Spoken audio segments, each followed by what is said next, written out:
Australians want to play Baldur's Gate 3 but don't have a PC powerful enough? Maybe you only have an Xbox but you don't want to have to wait until next year. Well, worry not, because thanks to NVIDIA GeForce Now powered by Pentanet, you can play Baldur's Gate 3 right now on almost any device for just a fraction of the cost of purchasing new hardware. Click the link below to try it for free, or stick around to the end of the video to learn more.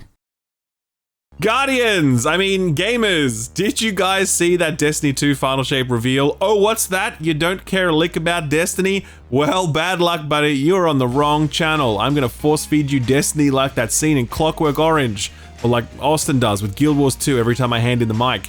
Stay tuned for more of that very soon, by the way. It's a very big week for announcements, actually. We had that Destiny 2 showcase. We had the Donkey Big Mode memo, which was really great, by the way.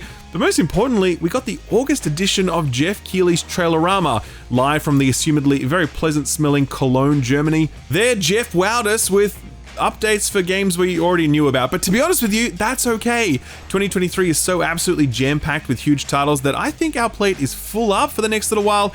So I personally am in no rush to hear about new games that I won't have time to play. Still, we did get a good look at a whole bunch of stuff that we already knew about, so what say we start with that, huh? Here comes the news. Another game show, another fucking loser rushing the stage to shout out some stupid bullshit. Yes, exactly. All right, well guys. This is the second time in a row that Jeff has had to put up with this shit, and you can tell that he was not happy. Jeff gave us his disappointed dad speech, and to be honest, I was right there with him. It's just so disappointing. This is such a special night for so many developers, and it's really disappointing to see someone act that way. But we're going to move right on with the show. We've got a lot of great games to show you. It kind of sucks to see events like this interrupted by low-grade antics, like yelling GTA 6 over and over again into a mic. Like, yeah, good job, buddy. At the same time, I guess it's on Jeff and the venue to beef up security a little more, since these people certainly aren't going to stop doing it, no matter how much of a guilt trip Jeff lays on. Regardless, the rest of the event went pretty well, with Todd Howard revealing that he is positively bursting with excitement for his upcoming game. You know, it is our first new franchise in over 25 years, so if I was gonna come, it's for Starfield. Jeez, Todd, are you allowed to say that in public? I guess the rules are a bit different over there in Germany. Jeff Keighley was very smart in the setup for this Gamescom opening night live, as he made very clear that this showcase would focus on games we already knew about rather than world premiere reveals. Of the dozens and dozens of games shown on the night, only 2 of them were brand spanking new: the very impressive looking Little Nightmares 3 and the very unexpected Killing Floor 3. The last one of those dropped back in 2016, so it's quite a long time between drinks, longer still when you consider that this has no release window, so it may not even arrive next year. Outside of that, the show absolutely settled into those updates on previously revealed games, just as Jeff promised, but I'm not gonna lie, a lot of it was pretty impressive. For example, Black Myth Wukong. Take a look.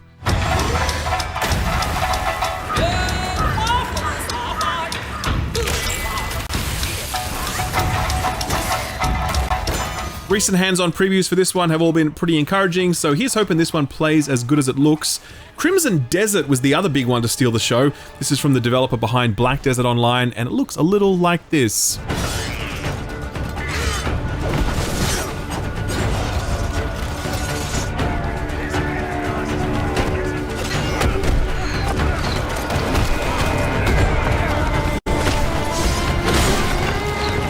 As you can see from the gameplay, there's a lot going on here, and yeah, I'm kind of into it. This wasn't on my radar earlier, but seeing how big this is, how many gameplay systems are at work, the imagination at play here, it's firmly on my radar now, and I'm looking forward to getting my hands on it sometime next year. I was also very excited to see more Nightingale, the upcoming survival game made by a bunch of ex-BioWare developers. Take a look.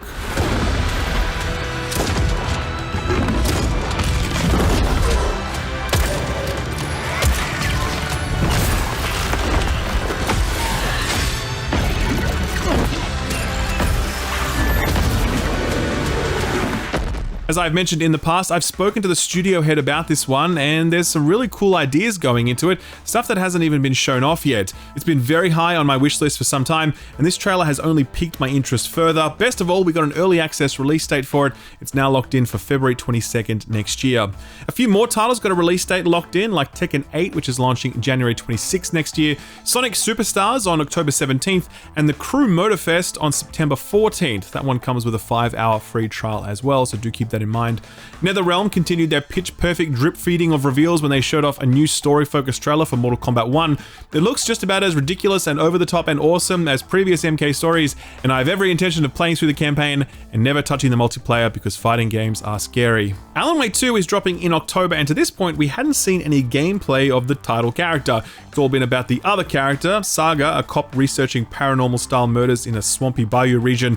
Alan Wake, though, seems to be stuck in New York, or a different dimension, or on television, or all of the above. That's the beauty of a Remedy game. You typically have no idea what the fuck is going on, and you're just happy to be along for the ride. As exciting as all of this was, I think the most exciting trailer we saw was for a game that's been out for 3 years. You know the one. My favorite merc. Welcome to Dogtown. There's a job. Coordinates provided. You know what to do. Cyberpunk 2077 Phantom Liberty arrives in September, and for the first time, CD Projekt Red have been willing to speak in depth about all of the improvements coming to the base game, and there are a lot of them. New weapons, new and reworked cyberware, a complete overhaul of the terrible perk system from launch, new vehicles, vehicular combat, a rework of enemy AI and the police system, as well as what CD Projekt Red are calling endless dynamic events and missions. Honestly, I think this looks fucking awesome, to the point where I had to resist the urge to re-download Cyberpunk right now, and the only way I stopped myself from doing that was remembering that these improvements don't arrive until the expansion launches in September. Like I said though, you don't need to purchase this expansion to enjoy a lot of these updates, so if you haven't yet played Cyberpunk, that'll be the perfect time to do it. And that was Gamescom opening night live, and I must say, I enjoyed myself. Jeff set expectations at the right level, we got to see plenty of actual gameplay for games we're excited about, and we didn't have to sit through a single anti-vaping commercial, which is always a big win. From Cologne to Seattle, from Gamescom to Bungie HQ. Earlier today, Bungie held a showcase where they ripped the cover off the final shape, the last expansion in the 10 years long Light vs. Dark saga, concluding that story arc and setting Destiny up for its next era. This reveal comes at a pivotal moment for Bungie. A few weeks prior, they PDF'd a State of the Game blog post, and they gotta wish they used a less permanent file format because that did not go very well for them. It essentially announced the end of Gambit, the PvEVP thing, which will now go into a sort of maintenance mode. It tried but failed to explain why the team wasn't pumping out more free armor sets, but most importantly, it painted a grim future for PvP, a part of the game that has long languished under Bungie's repeated overpromising and under-delivering. The update said that the faucet will not be turned to the right, and that the drip feed of PvP content will continue, meaning that the PvP side of the game would continue to, well, suck basically. The response to the blog post was so bad that it prompted people who don't even play Destiny to take a dump on it. That's when you know you've really penned something special. Bungie, to their credit, listened, and game director Joe Blackburn did a 15-minute webinar thing where he promised new free armor and promised a whole bunch of new PvP stuff, including Bungie assembling a PvP strike team to move internally at Bungie, delivering quality of life improvements, game systems, and new content. So that was the setup leading to this pivotal reveal. How did the main event go down? Look, I'm always going to keep it 100 with you, especially when it comes to Destiny. This was not the showcase that many people, myself included, had hoped for. It ticked the boxes we expected it to tick. It made clear that there was this final showdown with the Witness happening, that this would conclude the 10-year-long Light vs. Dark saga, and that it would be a story centered on our allies, those still with us, and those who might have already fallen. It introduced a smattering of new gameplay elements, like a new super and aspect for each class, as well as one new enemy type.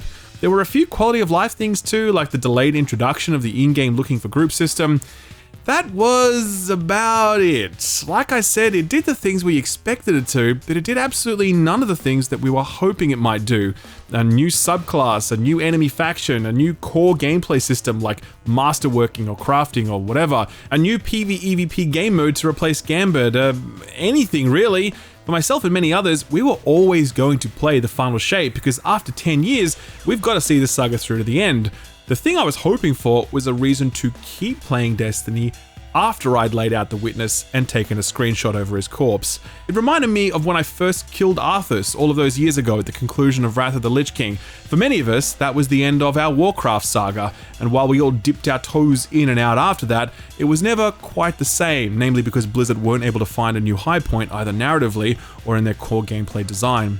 So yeah, I'm looking forward to the final shape, I am, but I hope Bungie can come up with some ways to get me looking forward to what might come after that. because right now I'm feeling like 10 years will have been a good run and a good time to step off. Moving from Sony's live service to one of Microsoft's, or at least it soon will be, probably, Blizzard have responded to Overwatch 2 becoming the lowest rated game in the history of Steam. Man, just think about that. Imagine applying for a job at Blizzard all those years ago, excited to join one of the most beloved and respected and influential game makers in the history of the industry, being unaware that in just a few short years you'd be getting an email that reads, "Our game is the lowest rated game in history. Can you work up a press release or something? Thanks. Bobby Kotick." Overwatch 2 game director Aaron Keller was in the hot seat for this one. In a blog post, he blogged, quote, "Many of the reviews on Steam mention the cancellation of the much larger component of PvE that was announced in 2019 as one of their primary reasons for dissatisfaction with the game. I get that. That announcement was about an ambitious project that we ultimately couldn't deliver. If we can't turn back the clock, then what can we do? We can keep adding to and improving Overwatch 2. That is how we move forward. This means more maps, heroes, game modes, missions, stories, events, cool cosmetics and features, an ever-expanding, evolving and improving game. This is the future of Overwatch, one where we will continually create and innovate on what is making the game great now for the players who are playing now," end quote. It's a sort of expected response from a man in a tough position. Obviously, Overwatch 2 is not the worst game you can play on Steam right now, or even one of the worst. The response to it is a clear sign of just how pissed off and disappointed players are. The good news is that we've seen many games come back from this sort of negative sentiment after they've been willing to put in the work, be straight with their community, not rip off their customers, and always put quality before the mighty dollar. And if there is one company we know can pull this off, it's Activision Blizzard. Sorry, I couldn't even finish that sentence without laughing. If Overwatch ain't gonna bring in the dosh, then perhaps Call of Duty Modern Warfare 3 will, because wouldn't you know it, it is a full-priced $70 title. You might think, hang on, of course it is, it always has been. But earlier reporting from Jason Schreier of Bloomberg said that at one point it was a sort of add-on for Modern Warfare 2, featuring a lot of reprised content and selling for less than full price. If that reporting was ever accurate, it isn't now, because Modern Warfare 3 is absolutely a full-priced game with a new campaign, continuing the events of Modern Warfare 2. Activision are promising some new juice in the campaign as well. They're calling them open combat missions, and they seem to allow you to complete objectives in different ways rather than just go, all guns blazing like pretty much every COD mission ever. All 16 launch maps from the 2009 version of Modern Warfare 2 will feature in the game as well, each of them getting a nice glow up courtesy of the new engine. It's out on November 10th for current and last gen consoles. It will surely and sadly be the highest selling game of 2023, despite it, being one of the best years of video games in like a decade. That's just how it goes. A late breaking and very big update on Microsoft's efforts to acquire Activision Blizzard King. Recall that they are essentially victorious at this point, except for the final boss, King Charles of House Windsor, or more specifically, his government. The British CMA is blocking the deal, citing concerns about cloud gaming, but they did agree to continue examining the transaction after Microsoft bested the United States FTC. Well, here's the latest. Microsoft is proposing that it will divest its cloud streaming rights for Activision Blizzard titles in the UK, selling them to a third-party provider so as to avoid Microsoft entrenching itself as a cloud monopoly. You know who's going to be buying up those rights? Ubisoft. If the transaction is approved, the French-based Ubisoft will be publishing the games for Activision Blizzard King, a US company, but only via cloud and only in the United Kingdom. That's very messed up. The CMA appears to be open to this proposal and has agreed to review the deal again in light of this massive change. They've given themselves a mid-October deadline, and while I know you are tired of hearing about this transaction, and believe me, I am tired of reporting on it, I will unfortunately have to keep you posted. And finally, I know you will have heard the news already, but we couldn't end the news block without tipping our red hat to the man of the hour, Charles Martinet, who this week announced that he was stepping back from his role as the voice of Mario. Martinet has voiced the most iconic character in all of video gamedom since Mario 64, and since then he has voiced him in every single Mario game, doing an absolutely superb job with his energy and enthusiasm and passion. Mario doesn't say much, but he doesn't need to, because Martinet's strings of yah, wah, and wahoos have always said more than words ever could. Nintendo did clarify that Martinet did not voice Mario in the upcoming Mario Wonder game due out in October, but they did offer him an honorary role, that of Mario Ambassador, which I assume involves him going around to conventions and events, smiling, shaking hands, signing autographs, and getting paid for doing it. I think he deserves every cent and then some, and I'm sure we all wish him nothing but health and happiness as he embarks on this new chapter in his life and career. So what got announced or delayed this week? Well, in addition to all of that Gamescom goodness, we did get a few things locked in, a few things delayed, and one major title moving forward a week to avoid the perils of Broketober.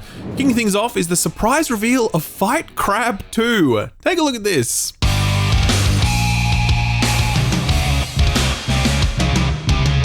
Fight Crab 2 is the sequel to the hidden indie gem Fight Crab, a game where kaiju-sized crustaceans duke it out using all manner of weaponry from hammers to swords to actual guns and rockets. It was and is ridiculous, and the sequel looks even more so. This is the video game equivalent of Hi Guy food, where you just throw together whatever you can find and consume it while quietly chuckling to yourself. There's no release date for this one yet, so it's probably out sometime next year. Seminal Batman ARKHAM trilogy is making its way to the Nintendo Switch and now has a release date locked in October 13th. The Invincible is one I've had on my radar for a while now. It's a debut title from developer Starwood Industries, and it's an adaptation of a classic sci-fi novel. From the looks of it, the game is a narrative-led thriller with an absolutely gorgeous lo-fi sci-fi aesthetic. Kind of like Fallout if the world hadn't gone to shit. Previews for this one have been a little mixed, but I'm still holding out hope, and we'll find out for ourselves when the game launches on its newly confirmed release date, November 7th. Finally, one very big surprise release date announcement was for GHOSTRUNNER 2. Now, I had no idea this was targeting a 2023 release window, but just yesterday, One More Level announced that the sequel to their much-loved Cyberpunk-themed parkour game would arrive on October 26th. Now, that's cool and all, but October's pretty busy, man. I mean, in that 1 week alone, we've got Super Mario Bros. Wonder, Spider-Man 2, Hot Wheels Unleashed 2, City Skylines 2, Alone in the Dark, and now Alan Wake 2. We'll come back to that one in a second. Meanwhile, November is wide open. I'm unsure why 505 have landed on this October release date, but hey, if you guys listen to this video, please delay your game to November. I promise you, you will make more money. You are welcome. You know who understands what I'm talking about? Ubisoft, that's who, because this week they announced that Assassin's Creed Mirage was coming out a week earlier than planned, moving it from October 12th up to October 5th. Specifically so they can avoid that latter part of October, which is totally stacked. You know who else understands what I'm talking about? Sort of. Remedy, who this week announced that Alan Wake 2 would ship 10 days later than initially planned, again, specifically to avoid those middle weeks of October, which are nuts. Alan Wake 2 will now arrive on October 27th, giving a nice clear runway for that one. I'm very, very excited for it. Final delay announcement this week was for Pacific Drive, the horror survival car game. I was invited to a hands-off preview for this one, and let me tell you, it was sick. I loved it, and I cannot wait to get my hands on with it. I will have to wait a bit longer though, it seems, as the planned 2023 release window has been abandoned, with the developer now targeting early 2024. No specific release date yet, but I will definitely keep you posted. You should totally wish this one, by the way. It's looking very cool, trust me. So what came out last week? Well, Moving Out 2 arrived for all platforms. Unsurprisingly, it's a good time if you're in the mood for some co-op hijinks. The sort where you end up yelling at each other, in a friendly way of course. Steam reviews have this at a mostly positive 79%, and OpenCritic has it about the same, strong 82. IGN put it well when they scored it an 8, saying, quote, Moving Out 2 is a colourful and chaotic co-op sequel that tasks you with bending at the knees while constantly splitting your sides, end quote. Very clever. Wayfinder, oh man, okay, so this one came out last week, technically speaking, but its launch has been so plagued with technical issues that the game may as well not have come out at all. Servers were utterly melted as the developers threw wide the gates to paid founders, and this is meant to eventually be a free-to-play game aiming to target millions more people than would have paid to play. The developer, Airship Syndicate, issued an apology for the issues, and publisher Digital Extremes took responsibility for the server issues since they're providing the infrastructure for it. The result is a 31% mostly negative rating on Steam, and a huge loss of momentum for what looked to be a pretty promising title. True story, Austin has been trying to review this game all week long, but he hasn't been able to get in for more than a few hours, as server stability and ridiculous queues have made the process all but impossible. He is still working on it though, so expect that review when things eventually improve. For now though, you better find yourself another game to play, because this one is not ready. Did you like that one? If you did, like and subscribe. Thank you very much. The Red Dead port launched for the Switch and the PS4. It is not very good and it is overpriced. Please don't buy it. Shadow Gambit, The Cursed Crew arrived on all platforms bar the Switch last week, and this one has low-key crushed it. It's from the team behind the very well-received Desperados 3, and they seem to have topped that effort, as Shadow Gambit sits at 96% overwhelmingly positive on Steam and a mighty 85 on OpenCritic. PC Gamer were big fans, scoring it an 87 and saying, quote, on par with its excellent predecessors, Shadow Gambit trades some focus designed for deeply compelling piratical freedom, end quote. And yes, Piratical is a word that means relating to pirates. I know because I had to look it up when I read it. GameSpot was singing from the same pirate shanty sheet when they said, quote, Shadow Gambit the Cursed Crew is a bountiful blend of stealth, strategy, and swashbuckling, end quote. They scored it a 9 out of 10. A great result for a studio that seems to be going from strength to strength, so congrats to them. Texas Chainsaw Massacre arrived last week. I'd actually thought that this was 1v4 like most other horror games on the market. Turns out this one is actually 3v4, providing a novel twist that, coupled with everything else, seems to have paid off since the game is currently sitting at a very positive 84% on Steam and a strong 77 on OpenCritic. Eurogamer enjoyed it but clearly ran into some technical hiccups, scoring it 3 out of 5 stars and saying, quote, a delightfully macabre homage, this asymmetrical horror could finally threaten Dead by Daylight's crown if you didn't spend more time fighting the servers than Leatherface himself, end quote. And Twisted Voxel were of a similar mind, scoring it at 8 and saying, quote, a few noteworthy issues aside, the Texas Chainsaw Massacre surpasses its predecessors by delivering a thrilling and engaging asymmetrical multiplayer horror experience, end quote. Final release for the week was the big one, maybe not in terms of hype or mindshare or sales or anything else, but certainly in terms of nostalgia. Bomb Rush Cyberpunk is doing what Sega refuses to do. It's keeping the Jet Set Radio vibe alive without any NFTs, God bless them. I will admit that I was worried that this one would be all sizzle, no sausage, a cynical play to lure in those of us who owned a Dreamcast and wish things had ended differently, adopting the aesthetic and sounds of the seminal classic but none of its heart. Luckily, my fears appear to have been totally unwarranted, as reviews make clear that Bomb Rush is fucking awesome. 98% overwhelmingly positive on Steam is huge, though the 4 critic reviews currently available are less enthused, putting it at a strong 77 on OpenCritic. The Game Central review gives a hint as to why they scored it a 7 and said, quote, it captures the soul of Jet Set Radio perfectly, with only a limited attempt to evolve the formula for modern times. This feels uncomfortably trapped in the early 2000s, end quote. Personally, I'm more than happy to make a trip back to a time when my playlist was all Backstreet Boys and Gorillaz, but if you are looking for an evolution of that formula, then I can see how you could land on a 7 for this one. For me, Bomb Rush is already installed on my Steam Deck, ready for the moment when I can take a break from all these AAA behemoths, which by my calculations should be around November, if we're lucky. So what's coming out this week? Oh man, like everything is trying to squeeze out the door before Starfield arrives, because publishers know that the first 2 weeks of September belong to Todd, and then after that to Idris Elba. For now, you can grab WrestleQuest. That's available right now on all platforms. It was due to drop a few weeks back, but was delayed at the 11th hour as the developer found a game-breaking bug. They didn't change the review embargo though, and as such, reviews have been out for a few weeks now. They tell the story of a pretty good title, but not necessarily a must-play. A fair and nice 69 on OpenCritic. Do note the length of this one though. I thought it would be like a 10 to 15 hour affair. Turns out it's closer to 30 or 40 hours. So yeah, a brief side quest this ain't. Also out today is... oh, that's right, it's this. Alright, Austin, go on. Happy Guild Wars 2 expansion launch day, everyone. This one's called Secrets of the Obscure, and it's bringing new maps set above the clouds, new mount abilities, new reward systems, new builds, and the beginning of a completely new story arc, which means it's a great time to jump in as a new player. Not surprised if you had no idea this was coming out. There's been like no marketing for it, which makes me cautiously optimistic. Is it secretly bad or secretly very good? I guess we'll find out today. I'm planning to do a full review of it on this very channel, so be sure to subscribe and hit the bell button if you'd like to hear me obsess about my favorite MMO for half an hour, or as long as Shillup lets me. And that, ladies and gentlemen, was your monthly dose of Guild Wars 2 propaganda, courtesy of their #1 fan. Looking forward to more of that very soon. Moving right along, Immortals of Avium arrived yesterday on PS5, Xbox Series, and PC. I reviewed this one, took a break from Baldur's Gate 3 to do it, and you know what?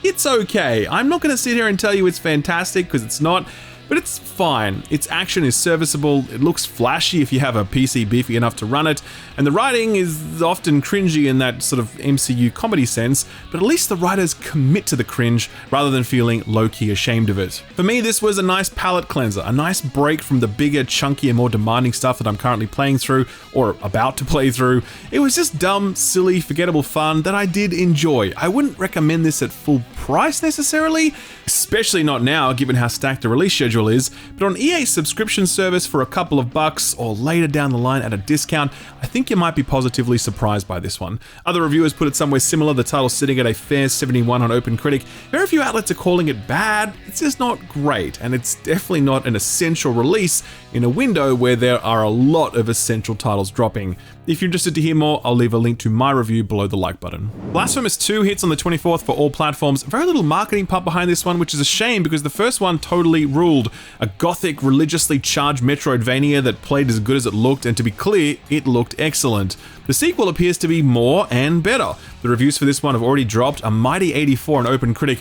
This is another instant purchase for me. I don't know when I'll have time to play it, but I will find that time eventually. I went back and played Blasphemous 1 well after launch and was so glad I did so. I fully expect it to be the same thing here for the sequel. Unpacking was a breakout success when it launched last year to rave reviews. The Unpacking game that inspired a raft of copycats is now coming to mobile, and you can download it on Android or iOS on the 24th.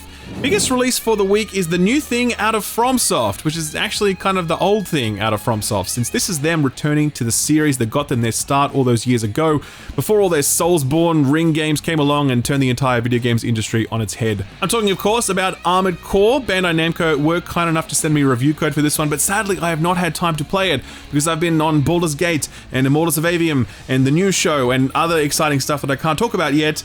Unfortunately, this one goes into the old backlog for now, but I am excited to return to it at some point because FromSoft are, of course, some of the best developers working right now, and the preview that I played was so full of interesting things and gameplay design elements that I was keen to experience more of.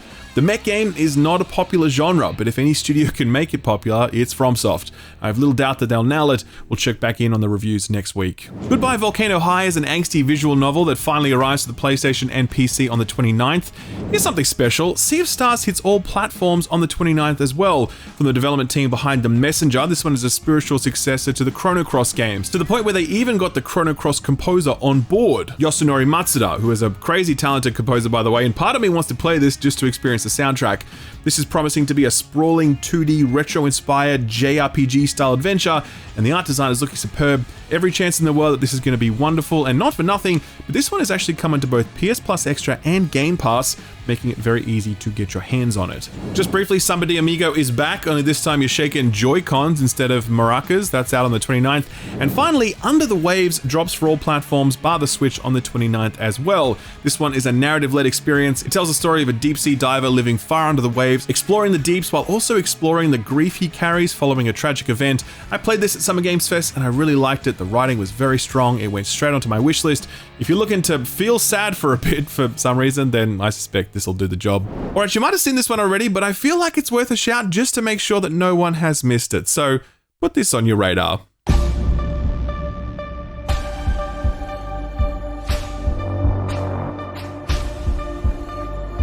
In 1996, aka the Before Times, a man by the name of Jeff Liu wanted to teach himself animation, so he made a short titled The Killer Bean: The Interrogation. It was a grim story set in a world of anthropomorphic coffee beans, but it was successful enough that Liu kept at it, releasing another short followed by a feature film which took him 5 years to make. The film was titled Killer Bean Forever, and while it received a middling reception back in 2008, it was uploaded to YouTube 10 years later, and since then it has racked up over 50 million views, becoming a cult classic in the process. In 2019, Liu announced that he was making a Killer Bean video game, and this is it. It's first person, it's third person, it's parkour, it's racing, you can fly a fighter jet or an attack helicopter, you can dual wield and slow down time like Max Payne while playing as a goddamn coffee bean. I mean, come on man, what else do you want? This trailer has already massed over 900,000 views on YouTube, so this thing is just getting warmed up, and if you want to get in on the ground floor, then be sure to wishlist it over on Steam. I've left a link to it over on my Steam Curator page, which by the way has just passed 30,000 members, so a big thanks for signing up to that one. I'll leave a link to all of that below the like button. Sort of free stuff time now, and we're in the third week of the month, so not a whole lot to talk about. Right now on Epic though, you can grab Black Book, which is a narrative-led adventure game based on Slavic mythology, as well as Dodo Peak, which is a retro-inspired platformer that kind of looks a little like Crossy Road in more ways than one. Get them fast though, because later this week they'll disappear, replaced by the excellent Homeworld Deserts of Karak, the ground-based prequel to the Homeworld series, perfect for getting in the mood for Homeworld 3. which is due out early next year. Prime Gaming got its weekly refresh, so right now you can grab Star Wars The Force Unleashed 2. Can you believe that it has been 13 years since that was released? That is crazy, and it still looks pretty good actually. Finally, Game Pass got a monthly refresh, and it's one of the more restrained updates we've seen in a while, and I suspect that's got more than a little to do with what will be hitting Game Pass on September 6th, but that is just a theory. A game theory. Please don't sue me, MatPat. I'm getting sidetracked. What were we talking about again? That's right, Game Pass. This month it gets Firewatch, which starts really strong but belly flops the landing. Gris, which is amazing from start to finish. Sea of Stars, which we're all hoping is excellent. And the Texas Chainsaw Massacre, just so long as you've got the stomach for all the gore. Maybe you missed it earlier, but when I was talking about a game releasing on September 6th, I was talking about Starfield. I mean, I could have been talking about Rune Factory 3 Special, which launches on the same day as Starfield, and I personally think it has a real shot of stealing significant market share from Starfield. If Starfield misses its sales targets, you will know that it was down to Todd Howard's hubris and his unwillingness to give Rune Factory 3 Special the wide berth it deserves. Again, I digress, but we are eventually getting to the feel-good story of the week. Preloading of Starfield has begun, and one naughty person leaked Starfield's start screen. Here it is. It is a simple, dare I say, elegant menu that is rather in keeping with previous Bethesda game start screens. Overall, quite nice, I think most of us would agree. Not so if you are one Mark Kern, a former Blizzard developer who worked on titles such as StarCraft, Diablo 2, and World of Warcraft. He'd go on to lead the development of the ill-fated Firefall before being sacked as CEO of his own company by the board of directors.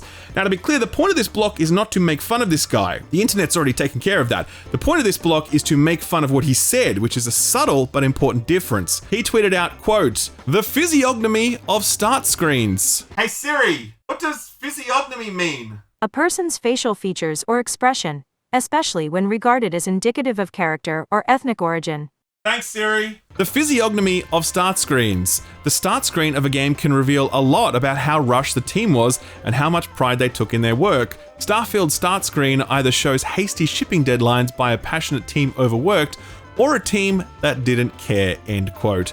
Now, I have read some dumb stuff on Twitter in my time, but that has got to be one of the top 10 Hall of Fame dumbest tweets right there. Start screen, my guy, are you serious right now? Do you know how much shit we have to put up with to be able to enjoy video games in 2023? And you're out here complaining about the start screens? It led to a round of discourse, most of it just dunking on this, but it also led to a response from Bethesda's head of publishing, Pete Hines, who responded indirectly to Kern with, quote, "Or they designed what they wanted, and that's been our menu for years and was one of the first things we settled on. Having an opinion is one thing. Questioning out a developer's care because you would have done it differently is highly unprofessional coming from another dev," end quote. The inverted commas there is Hines throwing some shade, since Kern hasn't worked in game dev for quite some time. As funny as all the dunks and an official Bethesda response were, it was Microsoft's In Exile studio who took top honors. They're working on the recently announced Clockwork Revolution, and in a now deleted tweet, they wrote that they were moving all developer resources off the main game to focus on the start screen. Quote, "The campaign will be 45 minutes long, but the start screen will be 20 hours, end quote." If you like that joke, by the way, you should play Wasteland 3, because it's full of that shit, and Wasteland 3 is fucking cool, and it's one of the most underrated CRPGs released in a long time.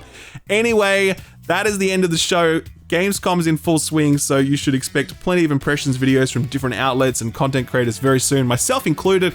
So if you'd like to stay on top of all of that coverage, then be sure to hit the subscribe button and ding the notification bell. We have about 7 more videos planned before the end of the month. There's going to be a lot going on here, and I hope you'll join us for it. If this video tickled your funny bone or showed you something interesting or useful or whatever, it would be great if you could hit the like button, because that is hugely helpful in YouTube land, and I genuinely would appreciate it a great deal. Thank you again for stopping by, and a big thank you to this week's sponsor, GeForce Now, powered by Pentanet. Alright, Baldur's Gate 3, it's certainly having a moment right now, isn't it? Highest rated game of the year, the highest rated title in all of OpenCritic, over 850,000 concurrent players on Steam. Not bad, huh? If you're thinking to yourself, must be nice, maybe it's because you don't have a PC strong enough to play it. Or maybe you only have a PS5, so you'll need to wait until next week. Or maybe you only have an Xbox, so you'll need to wait until sometime next year. That sucks, right? Well, what if I told you didn't need to wait a second longer and that you could be playing Baldur's Gate 3 in mere minutes and it would cost you only a fraction of what it would cost you to buy a whole new console or, God forbid, a new PC? Enter NVIDIA GeForce Now, powered by Pentanet, a powerful gaming platform that lets you play thousands of games, including Baldur's Gate 3, through the power and magic of the cloud, meaning you can play those games on your TV, on your old outdated PC, on your tablets, and even on your Apple devices. This is possible because GeForce Now does all the graphical processing in the cloud, and it just beams you an image, similar to something like Netflix. So if you have an internet connection at 15 megabits per second or higher, you can start playing games through the cloud on almost any device, either through a dedicated app or through a web browser like Apple Safari. This is what NVIDIA's GeForce Now PC client looks like. Here you can see just some of the games available.